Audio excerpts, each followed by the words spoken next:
Yes, one of Ehrman's most common arguments that he makes all the time is an argument based on sheer numbers.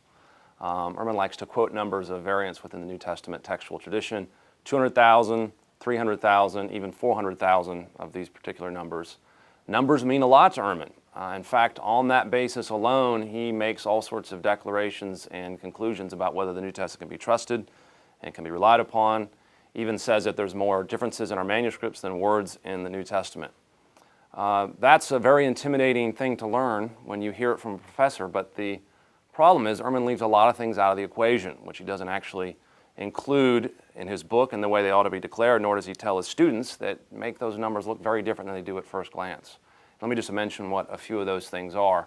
The first thing that Ehrman never bothers to talk about, at least at length in his book, is not just the quantity of numbers, but the kind of changes that we're talking about here.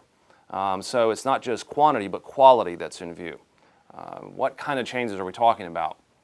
Well, this is something that most people don't realize, but in ancient documents, not just the New Testament, but every document of history, there are certain types of scribal changes that happen just naturally. Slips of the pen, certain kinds of misspellings, certain kinds of word order changes and omissions, minor scribal variations that don't affect the integrity of the New Testament at all. In fact, most of these types of changes make up upwards of 80 to 90% of the type of scribal variations that we talk about in the New Testament. So when we're talking about meaningful scribal variations, we're talking about very few. If you add up all the different scribal changes that are out there, all the meaningless ones, of course you're going to get high numbers, but we're talking about the meaningful ones, the ones that make any impact. There's very few of those.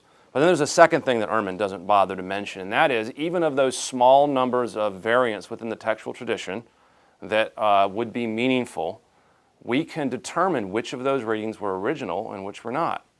In other words, these changes or supposed changes that Ehrman wants to say threaten the integrity of the New Testament actually don't threaten it, precisely because we can spot them when they happen.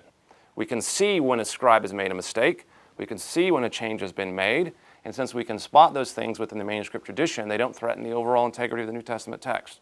And there's a reason we can spot them. The reason we can spot these changes when they take place is because we have so many manuscripts at our disposal that we can compare with one another. We can see where the changes take place. We can see where changes enter a tradition and exit the tradition. And we can see these changes happen over time and can trace our way back to the original.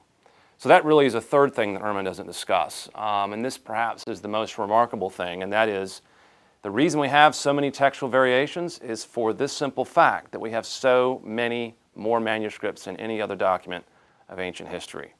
Now, the number of manuscripts is usually a positive thing in historical investigations. Usually if you have a lot of manuscripts, that's a good reason to think you can have a reliable text. But Ehrman takes what's usually something that's positive historical evidence and turns it around to make it negative historical evidence. Because since we have so many thousands of manuscripts, we have that many more opportunities to discover variants within the textual tradition, and the numbers go up. One question I often wonder is, what would Ehrman say if we only had, say, 5 copies of the New Testament and very few manuscript variations? Would he then consider the New Testament to be historically reliable because it had so few variants? One suspects the answer to that would be no. No doubt the complaint then would be that we don't have enough manuscripts. So whichever way you go, whether it's lots of variants or lots of manuscripts, either way, Ehrman has set the stage so that the position of seeing the New Testament as historically reliable just simply won't work.